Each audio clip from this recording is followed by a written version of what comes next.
아멘. 우리 옆에 분에 축복합니다. 성령과 함께 하시기를 축복합니다.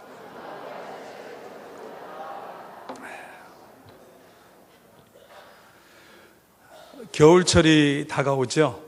겨울철이 다가오면 즐겨 먹는 음식이 있습니다. 바로 호떡입니다. 어느 날 아기 호떡이 뜨겁게 달구어진 철판 위에서 엄마 호떡에게 이렇게 간절히 말을 합니다. 엄마, 너무 뜨거워요. 그러자 엄마 호떡은 아기 호떡에게 얘야, 조금만 참으렴. 그러나 아기 호떡은 너무나 뜨거웠는지 엄마, 너무 뜨거워서 이젠 더 이상 견딜 수가 없어요. 엄마, 어떻게 해요? 그러자 엄마 호떡이 차분하게 이렇게 말을 합니다. 그러면 빨리 뒤집어. 힘들 때는 그동안 내가 가지고 있던 내 생각을 한번 뒤집어 보는 지혜가 필요합니다. 자살도 뒤집으면 살자가 되는 것이죠. 모든 것은 마음의 문제입니다. 인간관계론의 창시자인 이 데일 카네기라고 하는 사람이 이렇게 말을 합니다. 당신이 불쾌한 기분 속으로 들어가기 때문에 모든 것이 불쾌해지는 것이다. 먼저 유쾌하게 생각하고 행동하라. 그러면 유쾌한 기분이 저절로 솟아날 것이다. 이것이 평화와 행복을 불러오는 방법이다. 모든 것은 마음의 문제이지요. 그래서 우리가 인생을 살아가면서 뒤집는 용기와 결단이 필요합니다. 우리가 신앙생활을 하면서 이런 질문은 꼭 해보아야 합니다. 그것은 너무도 중요한 질문인데, 나는 예수님 안에 거하는가? 예수님이 내 안에 계시는가? 늘 스스로에게 묻고 또 그것을 답을 찾기 위해 애써야 합니다. 왜냐하면 그 질문은 우리 인생에 참 평화와 참 행복을 가져다주는 중요한 질문이기 때문입니다. 독일 교회가 병들어 갈 때에 하나님께서는 한 철학자의 입을 통해서 독일 교회를 깨닫게 하셨습니다. 그 철학자 이름이 바로 니체입니다. 니체는 병들어가고 있는 독일 교회를 향하여 이렇게 큰 소리로 외칩니다. 신은 죽었다. 이 소리를 들은 독일 교회의 지도자들은 한결같이 니체를 향하여 당신은 미쳤다라고 외쳤습니다. 그럼에도 불구하고 니체라고 하는 사람은 더 나가서 자신 있게 이렇게 얘기를 합니다. 내가 신이 죽었다는 증거를 보여주겠다. 지금 신이 죽었다는 증거는 독일 교회를 보면 신이 죽었다는 것을 나타내 주는 증거이다. 그러면서 그는 독일 교회를 가리켜서 신의 무덤이라고 이야기를 했습니다. 교회는 건물이 아니죠. 그리스도인이 바로 교회입니다. 독일 교회의 그리스도인 안에 예수님이 없다는 겁니다. 그리스도인 안에 하나님이 존재하지 않는다. 오늘날 불신자들이 한국 교회 및 세계의 모든 교회를 바라보면서 예수님이 정말 살아계시는가? 하나님이 그 교회 안에 역사하고 계시는가? 이것을 우리가 밝히 드러내주지 못한다고 한다면 교회는 교회가 아니라 니체가 얘기했던 것처럼 교회는 신의 무덤이 될 수밖에 없습니다. 우리는 한국 교회를 바라보기에 앞서서 먼저 내 자신부터 성찰해야 합니다. 현서가 너는 예수님 안에 있느냐? 늘 물어보아야죠. 현서가 예수님이 너 안에 계시느냐? 스스로에게 물음을 던져야 합니다. 서머나 교회는 환난과 궁핍 속에 살았지만은 그 교회는 예수님 안에 있었고 예수님 또한 그 교회 안에 있었습니다. 그래서 예수님은 실상은 그 교회를 가리켜 부요한 교회다라고 이야기하셨습니다. 그러나 이와는 달리 라오디게아 교회는 건물도 화려하고 물질이 풍요해서 재무 구조도 튼튼했습니다. 인적 자원이 많아서 일할 일꾼도 많았지요. 그래서 자기들은 스스로 가리켜 부자라고 자랑했습니다. 그런데 라오디게아 교회 안에는 예수님이 계시지 않았습니다. 예수님은 라오디게아 교회의 문을 두드리면서 볼지어다 내가 문 밖에 서서 두드리노니 누구든지 내 음성을 듣고 문을 열면 내가 그에게로 들어와 그와 더불어 먹고 그는 나와 더불어 먹으리라고 예수님은 외쳤지만은 그들의 귀는 막혀 있었던 것입니다. 라오디 교회를 가리켜서 말세의 교회의 모습이라고 이야기합니다. 한국 교회를 보십시오. 지역마다 교회가 호화롭고 아름답고 멋지고 장대하게 지어졌습니다. 그러나 우리는 교회 안에 예수님이 계시는가? 교회가 예수님 안에 있는가? 늘 물어보아야 합니다. 사도 바울은 그가 쓴 편지 서신서 안에 이 안에라고 하는 말을 많이 사용했습니다. 하나님 안에, 주님 안에, 예수 안에, 그리스도 안에. 그래서 사도 바울은 주님을 결코 떠나본 적이 없는 사람이지요. 늘 주님 안에서 산 사람입니다. 그는 그래서 이렇게 말을 합니다. 우리가 살아도 주를 위하여 살고 죽어도 주를 위하여 죽나니 그러므로 사나 죽으나 우리가 주의 것이로다. 나는 죽어도 주를 위해 죽는 것이고 살아도 주를 위해 죽는 것이다. 그러므로 내가 살아도 죽어도 나는 그분의 것이다. 얼마나 멋진 훌륭한 고백입니까? 그는 자기 자신이 결코 그분을 떠나서는 생각할 수가 없었습니다. 그래서 그것을 놓치지 않기 위해서 내가 세상의 모든 학문, 내가 지금까지 배워왔던 모든 세상의 철학과 방법과 생각들, 모든 귀한 것들을 배설물로 여긴다. 왜냐하면 그리스도 안에서 내가 발견되어지기를 원하기 때문이다. 그리스도 안에서 내가 드러나기를 원한다. 그래서 사도 바울은 오직 예수 그리스도 안에서 그분으로 채워지기를 원했던 사람이었습니다. 많은 사람이 나를 보잘것없다 해도 내가 예수 안에 있고 예수님이 내 안에 계신다면 나는 강한 자입니다. 나는 업신여김을 받을 자가 아니지요. 정말 내 모습이 비실비실할 정도로 초라해 보인다 할지라도 내가 예수님 안에 있고 그분이 내 안에 계신다고 한다면 나는 누구도 감당할 수 없는 능력의 사람이라는 겁니다. 다른 사람이 나를 욕해도 내가 예수님 안에 있고 예수님이 내 안에 계시면은 나는 행복한 사람이 될 수밖에 없습니다. 다른 사람이 나를 불쌍한 사람, 정말 딱한 사람이라고 해도 내가 예수님 안에 있고 예수님이 내 안에 계시기만 한다면 나는 세상에서 가장 축복받은 사람인 것입니다. 그러므로 주 안에 있는 나에게, 주님 안에 있는 나에게 결코 딴 근심이 없다는 것이죠. 주 안에 있는 나에게 딴 근심이 있으랴. 십자가 밑에 나가 내 짐을 풀었네. 주님을 찬송하면서 할렐루야 할렐루야. 내 앞길 멀고 매도 나 주님만 따라가리. 주 안에 있는 나에게, 주 안에 있는 나에게 딴 근심이 있으랴. 십자가 밑에 나아가 내 짐을 풀었네. 주님을 찬송하면서 할렐루야 할렐루야. 내 앞길 멀고 매도 나 주님만 따라가리.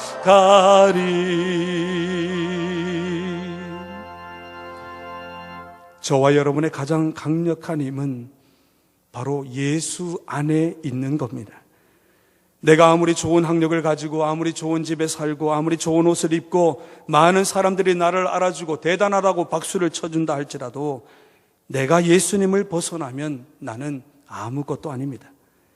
예수 없는 나는 아무것도 아닙니다. 예수 없는 나는 아무 힘도 없습니다. 그래서 여러분 늘 스스로에게 이렇게 질문하십시오. 내가 지금 예수 안에 있는가? 예수님이 내 안에 계시는가? 그래서 많은 사람들이 여러분을 볼 때 여러분을 보는 것이 아니라 여러분 속에 계시는 그 예수님을 바라볼 수 있도록, 정말 주님이 저 사람 안에 하나님이 계시는구나, 정말 하나님께서 저 사람을 통해서 사용하시고 역사하고 계시는구나, 이런 사람이야말로 이 땅을 행복하게 살아갈 수 있는 믿음의 사람의 모습입니다. 또 하나의 질문이 있습니다. 나는 지금 무엇을 위해 살고 있는가? 나는 지금 무엇을 위해 살고 있는가? 늘 스스로에게 물어야 합니다. 나는 세상 쾌락이 나의 주인인가? 아니면 나의 욕심이 내 삶의 주인이 되어버렸는가? 그래서 그 욕심을 채우기 위해서 나는 살아가고 있는가? 하나님이 나를 통해 이루고 싶은 그 일을 이루지 않는 모든 일들은 다 헛된 것입니다. 그래서 우리는 늘 내가 지금 무엇을 하고 있는가? 내가 사는 것이 맞는 것인가? 아니, 나는 지금 무엇을 위해 살고 있는가? 늘 스스로에게 점검할 수 있어야 합니다. 우리 전후 좌우 성도님들에게 이렇게 인사하겠습니다. 우리 세상 헛살지 맙시다. 세상 똑바로 삽시다. 알차게 삽시다. 복되게 삽시다. 하나님을 위해 삽시다. 주님 뜻대로 삽시다. 아멘. 마지막으로 우리에게 던져야 할 질문이 있습니다. 나는 지금 누구를 바라보고 있는가? 나는 지금 누구를 의지하고 있는가? 나는 지금 누구를 붙들고 있는가? 이 질문에 여러분은 어떻게 답하시겠습니까? 저는 오늘 설교 서론 부분에 여러분들에게 세 가지의 질문을 던졌습니다. 예수님이 내 안에 계시는가? 내가 예수님 안에 거하는가? 두 번째, 나는 지금 무엇을 위해 살고 있는가? 마지막 세 번째, 나는 지금 누구를 바라보고 있는가? 누구를 붙들고 있고 누구를 의지하고 있는가? 이 질문에 우리가 자신 있게 믿음으로 대답할 수만 있다면 우리는 이 땅 가운데 불행적인 삶이 아니라 행복한 삶을 살아갈 수 있는 것입니다. 사랑하는 성도 여러분, 여러분에게 질문을 던집니다. 여러분은 행복하십니까? 생각도 안 하고. 어떤 사람이 행복한가? 행복한 사람에 대한 평가 백서, 그 내용이 있어 소개하고자 합니다. 이런 사람이 행복한 사람이다. 첫 번째 한번 읽어볼까요? 시작. 남이 잘 될 때 샘내지 않는 사람이 행복한 사람입니다.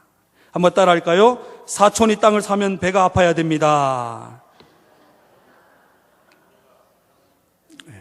이건 좋은 말입니다. 사촌이 땅을 사면 거름을 줘야 되니까 배가 아파야 된다는 좋은 말입니다. 목사가 거짓말 하겠습니까? 두 번째, 어떤 사람이 행복한 사람인가? 시작.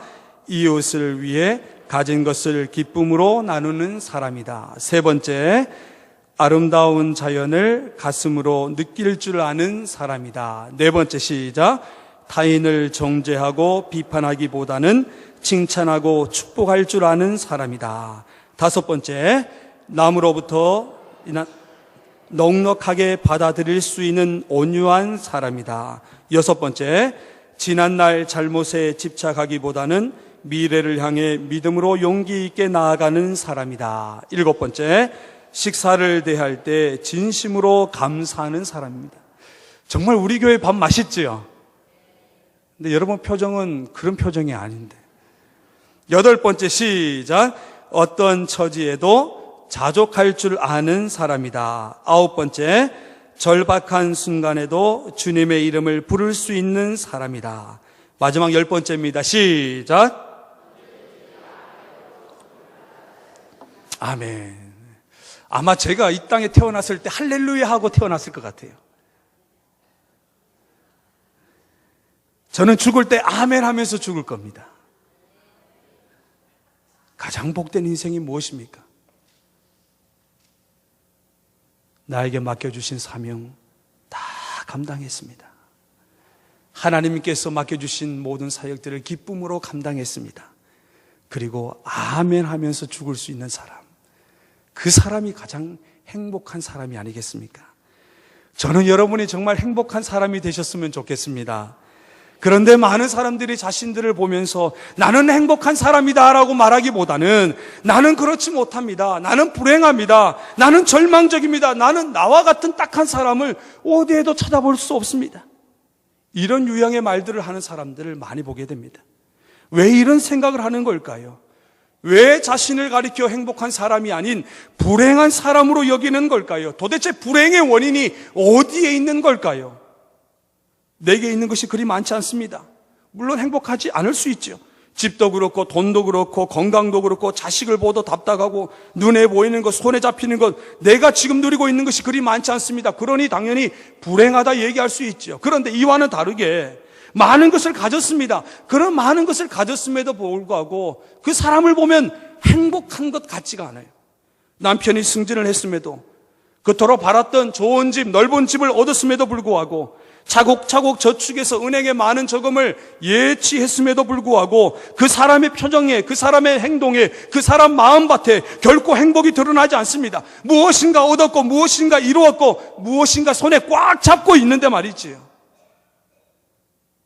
왜 행복하지 못하는 것일까? 하나님은 우리를 행복하도록 만드셨는데 우리는 왜 행복하지 못하는 것일까? 그것은 바로 인간은 영적인 존재이기 때문입니다.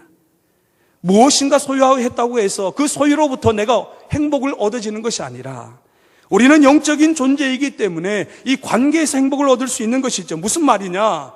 흙덩이에 불과했던 우리 인간들에게 하나님께서는 생기를 후 하고 불어넣으셨습니다. 그때부터 비록 인간은 생명이 되었다라고 말씀하지요.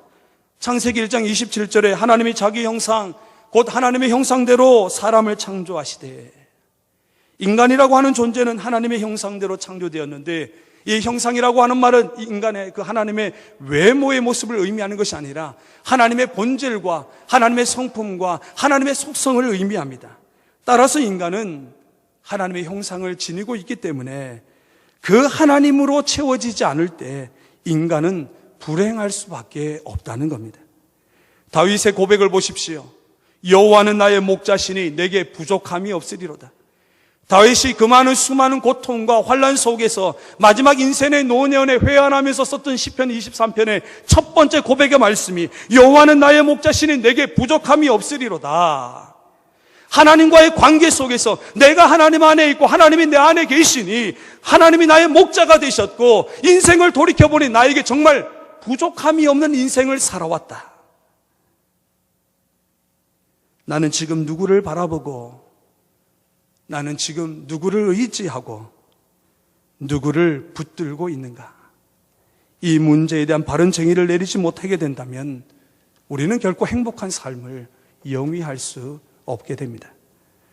오늘 우리는 본문을 통하여 이 사실을 발견하게 됩니다. 본문은 룻에 대한 이야기를 기록하지만은 그 시작은 나오미로부터 시작됩니다. 나오미의 생애를 통해서 우리는 불행의 원인을 발견할 수 있고 또한 그 불행을 극복하고 행복을 찾는 방법까지 본문을 통해 우리는 알게 됩니다. 자, 그렇다면 나오미의 불행은 도대체 어디에서 시작된 것인가? 결론은 하나님을 떠나는 것으로부터 그에게 불행이 찾아오기 시작합니다. 본문은 그들이 살고 있던 베들레헴에 흉년이 들었다고 1절에 말씀하고 있습니다. 나오미의 남편인 엘리멜렉과 그의 부인 나오미는 그 흉년을 피하기 위해서 베들레헴을 떠나 모압이라고 하는 이방 땅으로 이사가게 됩니다. 물론 이사하는 것이 잘못되었다거나 혹은 모압이라고 하는 그 땅 결코 못 갈 곳은 아니죠. 사실 신방을 가다 보면은 부부가 다정하게 절간을 뒤에 배경으로 해서 사진을 찍는 것 많이 보게 됩니다. 등산을 하다 보면 산에 올라가서 또 절 앞에서 찍을 수도 있죠. 그것이 잘못된 것이 아닙니다. 문제는 오늘 엘리멜렉과 나오미가 이방 땅 모압에 가서 그 사는 것 자체, 이사간 것은 죄가 되지 않지만은 그들에게 있던 이 동기가 불손하다는 겁니다. 그들이 불행하게 된 원인은 자신들에게 찾아온 이 경제적 흉년의 때를 그들은 하나님을 더욱더 바라보고 하나님을 의지하고 하나님을 붙잡았어야 했는데 그들은 자신들의 생각과 자신들의 뜻대로 모든 것을 결정해버린 그 불순한 동기가 불행의 원인이었다라는 것이죠. 그래서 엘리멜렉과 나오미와 두 아들은 그 땅에 흉년이 들었다고 좀 더 잘 먹고 잘 살 수 있는 곳을 찾았다는 것이 바로 이방 땅 모압이었다는 겁니다. 그러나 오늘 엘리멜렉과 나오미는 어떻게든 하나님께 매달려야 했죠. 그러나 그들은 그만 눈에 보이는 삶의 만족을 찾아 떠나버린 것입니다. 그런데 보십시오. 그들이 기대했던 행복을 모압에서 찾았습니까? 그렇지 않습니다. 모압의 땅에 모든 기대를 걸었는데 그들은 아무것도 얻지 못했을 뿐만 아니라 오히려 그 땅에서 사랑하는 남편을 잃어버리고 또한 사랑하는 두 아들마저 잃어버리게 되었습니다. 오늘 우리 모두에게도 이런 흉년이 찾아올 수 있지요. 사실 어떤 모양으로든 흉년이 있게 마련입니다. 갑자기 직장을 잃어버리고 요즘에 참 50대 많이 은퇴를 하시는데 갑자기 직장을 잃어버리고 하루하루 먹고 사는 문제가 걱정이 됩니다. 아이의 학비가 없지요. 대학 등록금이 없지요. 집을 사야 하는데 엄두도 못 냅니다. 날씨는 추워오는데 무시무시한 난방기가 걱정이 돼서 제대로 불도 때울 수도 없으니 이것을 가리켜 우리는 경제적 흉년이라고 이야기합니다. 또한 우리는 인간관계의 흉년을 겪기도 하지요. 가장 어려운 게 뭐냐 봤더니 사람과의 관계가 가장 어려운 것 같습니다. 메마르고 삭막한 그야말로 정 때문에 자식 때문에 살아가고 있는 부부관계도 있습니다. 대화도 없고 소통도 없고 그냥 피로만 연결되어 있는 부모와 자식 간의 관계도 있습니다. 사랑도 축복도 사라져버린 교회 속에서 경험하는 성도들의 관계도 있습니다. 사람들과의 사이에서 벌어지는 인간관계의 갈등, 이런 인간관계의 갈등이야말로 사람이 정말 차마 말할 수 없는 아픔과 고통의 큰 흉년이라고 이야기할 수 있죠. 신체적 흉년도 있습니다. 우리 어르신들 추위만 되시면 아이고 허리야, 아이고 허리야. 너무도 아픈데 자식들에게 짐이 될까 봐 말도 못하고 속으로만 삼키는 어르신들이 얼마나 많습니까? 건강의 문제 때문에 감기로 고통하고 암덩어리 때문에 고통하고 누구에게는 말할 수 없는 그 심각한 신체적 흉년으로 인해서 너무도 끔찍한 시간들을 보내고 있는 성도들도 계십니다. 그런데 이 모든 흉년보다 우리를 더욱더 위협하는 큰 흉년이 있습니다. 그것을 가리켜 영적인 흉년이라고 이야기하죠. 한번 생각해 보십시오. 지금 우리의 영적 생활은 어떻습니까? 말씀이 모자라다고 느끼신 분은 없으십니까? 기도가 메마르고 마음속에서 찬양의 샘이 메말라서 그런 영적인 빈곤의 상태로 살아가고 있지는 않으십니까? 하나님이 보이지 않고 하나님의 음성이 들리지 않고 주님이 우리를 향하여 똑똑똑 문을 열어라, 내가 들어가서 너와 더불어 먹겠다고 말씀하시는데 성령이 주시는 음성조차 거부하며 세상 일에 빠져들어 공허한 믿음의 생활을 하고 있는 모습은 아니신지요? 그렇다면 여러분, 우리가 경험하고 있는 이 모든 흉년, 경제적 흉년, 인간관계의 흉년, 신체적 흉년, 영혼의 흉년 앞에 우리는 어떻게 대처하며 살아가고 있습니까? 채우지도 못할 세상의 만족을 갈구하고 오늘도 모압을 찾아서 방황하며 살고 있지는 않으십니까? 오늘도 내게 전혀 아무런 도움도 되지 못할 사람들을 이리저리 찾아다니며 방황하고 있지는 않으십니까? 세상의 모든 것은 헛됩니다. 헛되고 헛된 것뿐입니다. 그러므로 우리는 하나님께로 돌아가는 영적 전환의 결심이 있어야 합니다. 그것이 우리가 살 길이고 그것이 우리가 회복되는 길입니다. 비록 내 인생에, 우리 가정에, 우리 교회, 우리 직장에 흉년이 오고 아무리 환난이 온다 할지라도 절대로 떠나지 말고 끝까지 머물러 지켜야 할 곳, 내가 있어야 할 바로 그곳은 바로 하나님의 품이요 하나님의 울타리라는 겁니다. 교회가 어렵다고 떠나는 것이 믿음 있는 삶의 모습입니까? 교회가 어려우면 이 자리에서 더 지키고 하나님 앞에 기도하면서 눈물로 부르짖어 애통하며 회개의 통곡을 해도 우리는 인생의 흉년이 내게 찾아올 때 너무나 쉽게 포기하고 도피를 결정하고 맙니다. 그래서 이렇게 말을 합니다. 그래, 모압이라도 좋다. 일단 피하고 보자. 그리고 나중을 생각하자. 이런 불신앙적인 도피 행각에 행복이란 결코 있을 수 없습니다. 약속의 땅 베들레헴을 버리고 타락의 땅 모압을 선택했던 나오미는 남편도 죽게 되고 두 아들도 그 땅에서 잃어버리는 불행을 자초하고 말았습니다.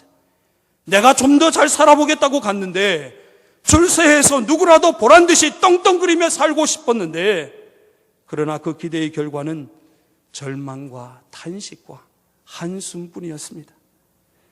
하나님을 떠나는 것, 이것이 우리 인생의 불행의 원인인 것이지요. 여기까지가 바로 나오미가 경험한 불행의 사건입니다. 그런데 만약 우리의 삶이 한순간에 우리의 잘못된 판단과 결정으로 우리의 인생의 결말이 불행으로 끝이 난다면 우리는 참 불쌍한 인생이 아닐까, 그런 생각이 들었습니다. 만약 우리의 삶에 다시 한번 회복의 은혜와 은총이 없다면 영원한 절망의 무덤 속에서 우리는 올라올 수 없을 것입니다. 그런데 너무도 감사한 것은 하나님께서는 언제나 우리에게 이 회복과 이 회복의 은혜와 은총을 준비하시는 분이라는 겁니다. 우리가 회개할 때 사죄의 은총을 주시는 분입니다. 우리가 다시 하나님의 품으로 돌아올 때 살찐 송아지를 잡아서 잔치를 베푸시는 분이지요.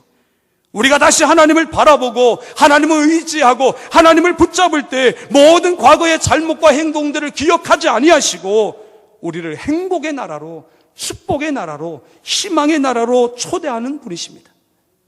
호세아서 선지자는 이렇게 선포합니다.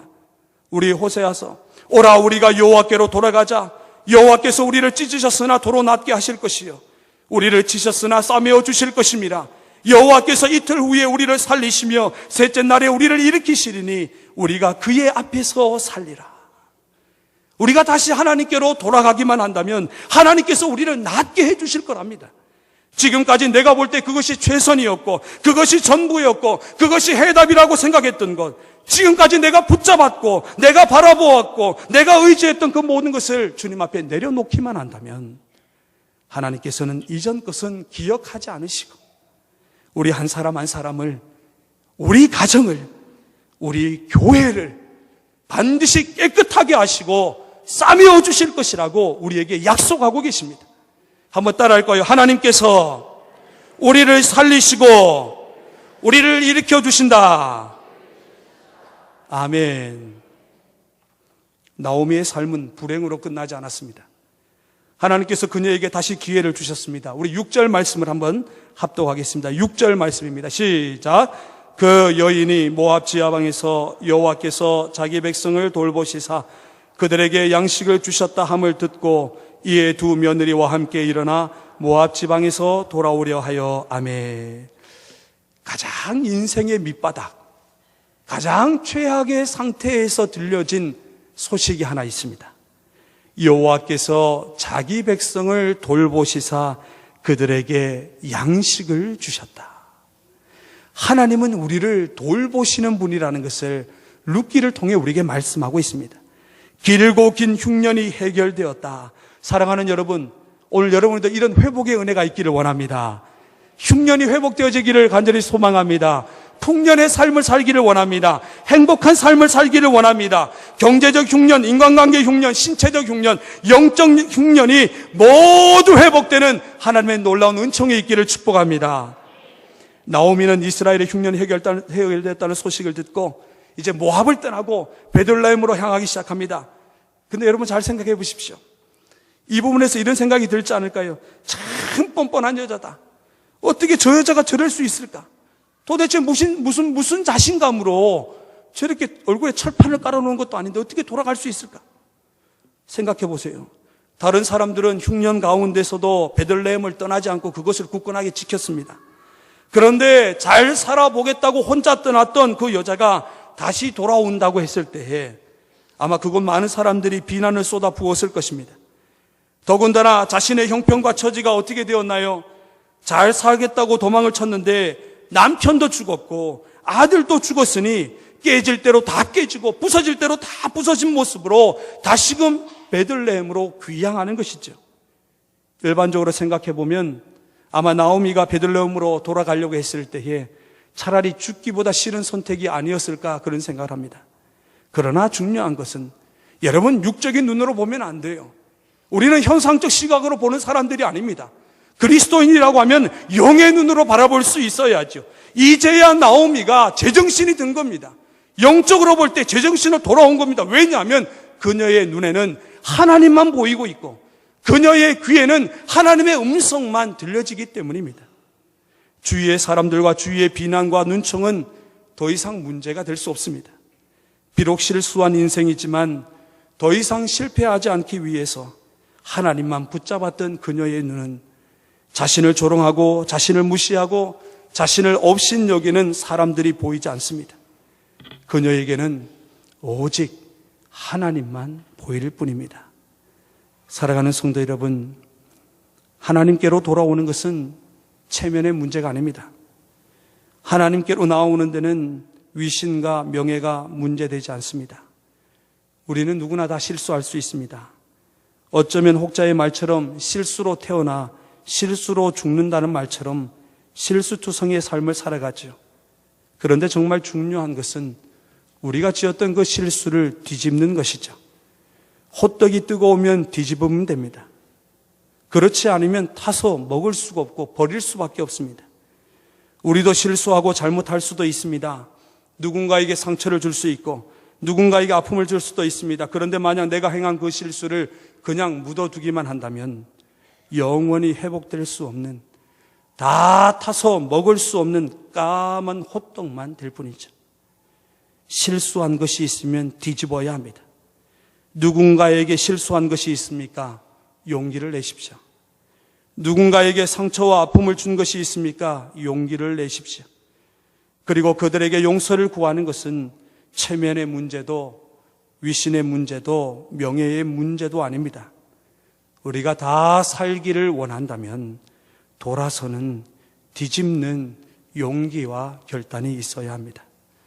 보십시오. 제정신이 들어온 이 나오미가 처음에는 며느리를 데리고 고향집으로 가려 했습니다. 그러나 중간에 생각을 바꾸게 됐죠. 며느리들에게 자기들을 떠나 친정으로 돌아가도록 권면합니다. 자기 혼자 베들레헴으로 돌아가겠다는 것이죠. 이게 무슨 이야기냐면 이제는 더 이상 세상을, 사람을 의지하지 않겠다는 신앙의 결단을 보여주는 부분입니다. 그런데 며느리들을 다 떠나보내고 온전히 하나님만 의지하기로 한 순간부터 하나님의 축복이 그녀에게 임하기 시작합니다. 얼마나 임하느냐? 룻을 통해 예수 그리스도, 세상을 구원할 메시아 예수 그리스도를 그 이방 여자 룻을 통해 잉태케 하는 놀라운 축복을 주었다는 겁니다. 저는 오늘 우리 가정과 우리 교회 또한 저와 여러분이 하나님께로 다시 돌아가는 영적 전환을 필요로 합니다. 세상과 사람을 의지하지 않고 하나님께로 돌아와서 하나님만을 의지하는 영적 전환이 있어야 합니다. 오늘 담임 목사님이 1, 2, 3부의 말씀을 통해서 선포하셨던 것처럼 오늘 우리의 발걸음 지금 어느 위치에 서 있습니까? 오늘 우리에게 뜻하지 않게 찾아온 이 삶의 기근과 흉년으로 인해 모압이라고 하는 땅을 향하여 달려가고 있지는 않으십니까? 아니면 하나님이 아닌 다른 것을 붙잡다가 모든 것을 다 잃어버리고 그냥 인생의 밑바닥에 털썩 주저앉고 있지는 않으십니까? 하나님께로 돌아가야 합니다. 하나님께로 돌아가야 합니다. 우리는 하나님을 떠날 수 있어도 하나님은 우리를 결코 떠나지 않으시지요. 하나님은 우리가 다시 돌아오기만을 날마다 손꼽아 기다리시는 참 좋은 아버지입니다. 주님의 이름으로 선포합니다. 여러분의 생각 내려놓으십시오. 여러분이 가진 모든 계획들 내려놓으십시오. 여러분이 하고자 하는 그 모든 일들조차도 내려놓으십시오. 여기 저를 비롯해서 하나님보다 더 완벽하고 하나님보다 더 지혜롭고 하나님보다 더 선한 분이 있으십니까? 제발 하나님께로 돌아가는 귀향의 삶이 되어야 합니다. 이전 것은 기억하지 말고 비록 여기가 모압이라고 해도 비록 실수했다 할지라도 다시 정신을 차리고 내게 남겨져 있는 그 작은 곳조차도 잃어버리지 않도록 모든 것 다 용서하고 하나님만 선택하는 용기 있는 성도님들 되시기를 주님의 이름으로 간절히 축복합니다. 한번 따라하겠습니다. 하나님만 붙드십시오. 하나님만 바라보십시오. 하나님만 의지하십시오. 하나님께로 돌아가십시오. 믿음으로 고백한 성도님들에게 오늘 놀라운 하나님의 행복과 축복과 평안과 소망이 넘치시기를 주님의 이름으로 간절히 소망합니다.